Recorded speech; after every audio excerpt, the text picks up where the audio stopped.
have the pleasure to be seated in the presence of Congressman John Conyers, 14th Congressional District of Michigan.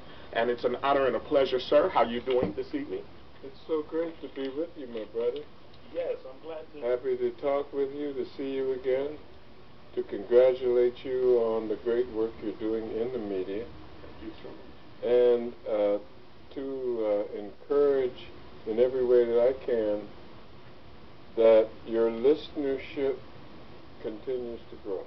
Sir, I have a problem, and I'm thinking so many more of us have problems dealing with what happened with the last election. And here we are at caucus time. On Saturday, this morning, we're going to be voting from 10 to 4 o'clock. Now, you need to encourage some of us who have become disenchanted with this whole election thing. Well, if you get discouraged about the whole election thing, is there something else left that I don't know about? Is there something else left? No, I guess it wouldn't be anything left. No, because the whole question of how we govern ourselves, what the rules and regulations shall be between men and women and corporations and nations are determined by the people that we put in these many positions. That's the thing. We didn't put this one person in office, but he won from an electoral perspective more so than a popular. So many, I know a lot of people in my generation are having a problem grasping hold to this whole election thing. But I'm going to vote. I'm going to put the hurt aside because nobody really addressed the hurt. You know, it's like a big Band-Aid. But I think that now is an opportunity for us to make a difference because we saw what happened here on the city on Thursday evening, and it wasn't fair. Well, which incident are you referring to? We're talking about the candidates deciding to snub Detroit, and the only person showing up is the Honorable Al Sharpton, and I'm glad for him. But that's what I'm saying. What they've done is they've created this air, and now we've got to address it. I'm encouraging everyone to vote and show that, hey, look, we need to get behind someone who is here for us, someone who wants to listen to us. Well, I don't see any detriment about them not showing up, to be honest with you. The fact that Al Sharpton shows up, from your point of view, should mean that he should earn your vote. Without a doubt. Well, you can only vote one time. I mean, suppose 6 of them, 7 of them showed up. You still only have one vote. So you're saying where is the loyalty, possibly, or it is the better man for the job? Well, that's why we have the election. I mean, here in the caucus that we will be participating in is the one chance that we have in this year surrounding and relating to the president to vote for who we really want to be president. Yes.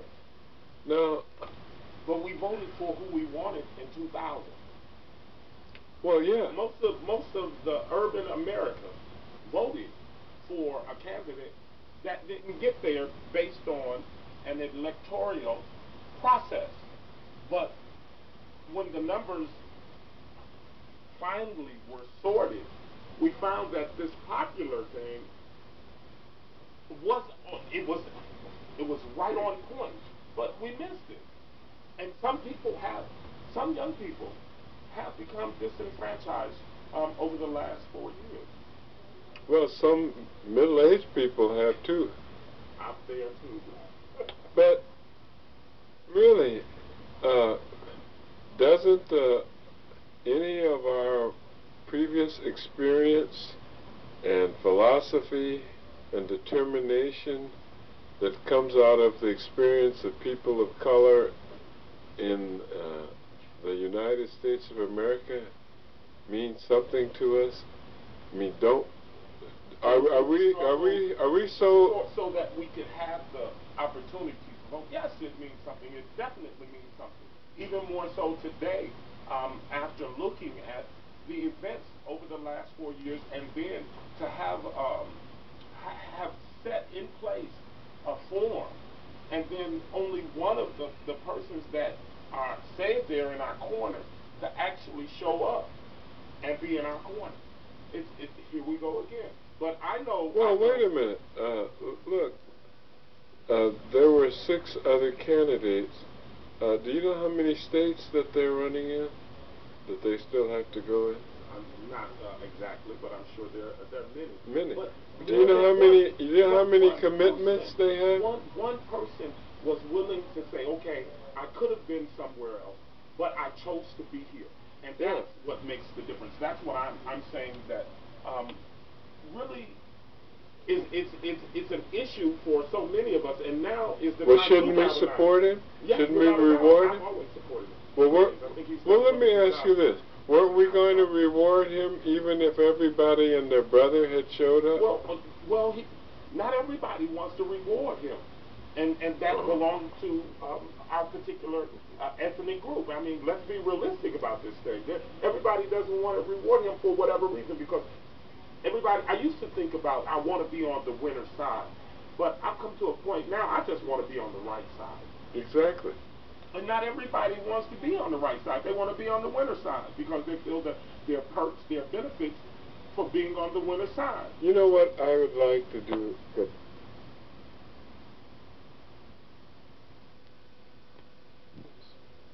I'd like to find out from the candidate or his manager, why weren't you here in Detroit on February the 6th?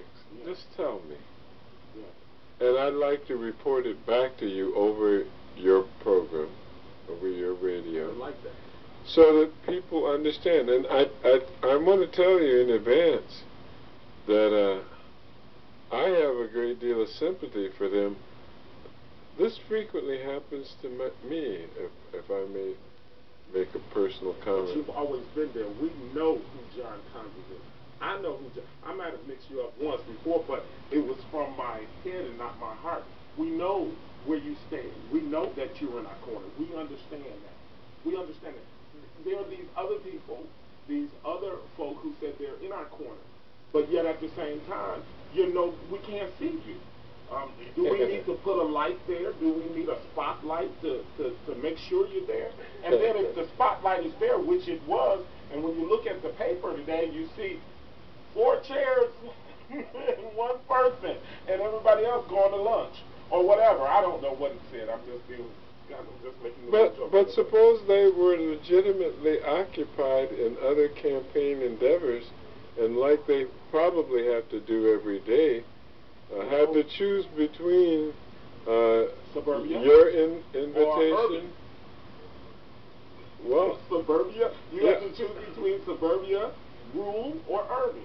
Now, we've been waiting a while. We've been waiting a while for to have some of these issues.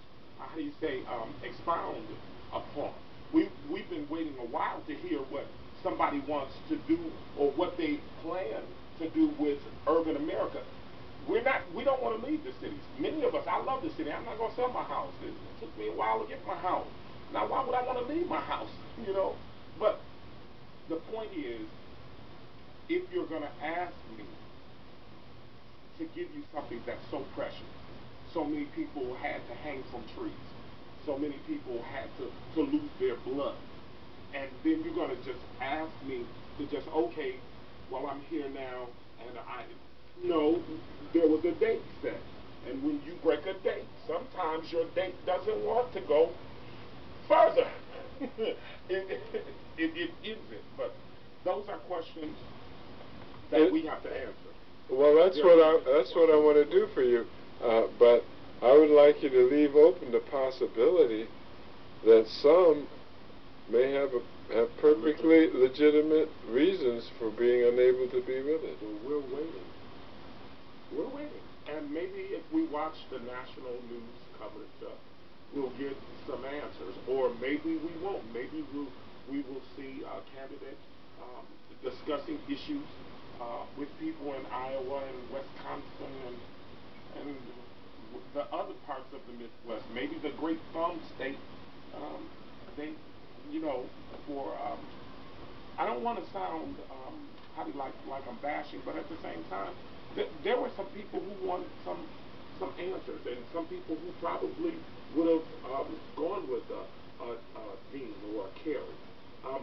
Frankly, I hadn't thought about them because I knew where I wanted to place my allegiance. And that's something that everybody has a right to, you know. If you don't have to think like everyone else. You can think out of the box. So I'm just thinking out of the box. I think you're doing an excellent job of taking our discussion further. But, you know, Reverend Sharpton wasn't able to be here tonight, although he was here last night and around other parts. For an established schedule, how do you say, penciled in, written in, however, an appointment. Yeah. And not at the 11th hour do you get a notice. A lot of people don't like to give 11-hour notices. Well, you know it. Yeah, well, that's right. That's right. Well, let's talk about the fact that this may boost Reverend Al Sharpton's opportunity to score an impressive win. Yes, it would be nice, and it would be nice to be able to tune in this summer and to hear him address the Democratic Party, as did Reverend Jesse Jackson. You know what? And that reminds me, back in '94, was it? No, it could have been '94. They had the 80. What's that? 86. The presidential campaign. I wrote an article in the Flint Journal, and it was entitled "Youth Stick with Dreams." Stick with dreams. And I'm just going to encourage young people who are listening and young adults who are listening to stick with your dreams. Hold, how do you say, lay claim to the promise. Get behind those who really are going to be behind us. You have always been behind us. You are one of those pioneers, and you know what? You've encouraged a lot of young people and a lot of people in general through the years. And it's just a pleasure to be here with you and discussing this issue. I want to keep on doing that. And guess what? I'm getting better at it. Yeah, I have to get, if I can get your demeanor, your coolness, your calmness, that's something I have to work on. You were saying passion. I do have a passion. And I said that this was the year that I was not going to just settle for anything. I was going to settle for what was right, and even when I'm wrong. Mm-hmm. That's a very bold and liberal philosophy. Okay. But okay, now I'm going to stop here, and I'm going to get ready and take it into part 2 because it is kind of lengthy. We've got a few more minutes, and I don't want to. I got a couple other things I need to tend to. But what's your thoughts about the first beginning of it? Take some notes and share with me, because I'm talking about pre-Obama now. We're going to be moving into the Obama era, Obama's America. That's where we are now. A lot of things are happening. This is 2011.